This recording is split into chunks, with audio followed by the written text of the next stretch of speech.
ঢাকা-টাঙ্গাইল মহাসড়কে চলন্ত বাসে এক ছাত্রীকে রাতভর সংঘবদ্ধ ধর্ষণের অভিযোগ উঠেছে।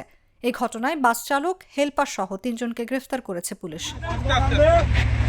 বৃহস্পতিবার দুপুরে ঢাকা-টাঙ্গাইল মহাসড়কের টাঙ্গাইল সদর উপজেলার করটিয়া আন্ডারপাস এলাকা থেকে তাদের গ্রেফতার করা হয়। গ্রেফতাররা হলেন বাস চালক মোহাম্মদ আলতাফ, হেলপার মোহাম্মদ সাগর ও চালকের সহযোগী মোহাম্মদ রাব্বি।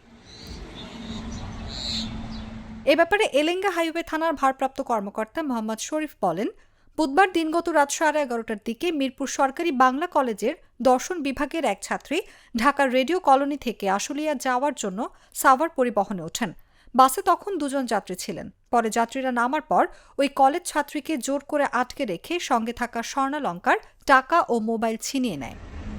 পরে বাসটি বিভিন্ন জায়গায় ঘোরাফেরা করে ওই নারীকে রাতভর গণধর্ষণ করে ও তারা ভিডিও ধারণ করে।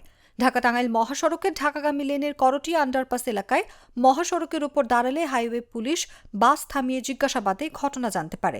গ্রেফতার আসামি ও ভিকটিমকে পুলিশে হস্তান্তর করা হয়েছে।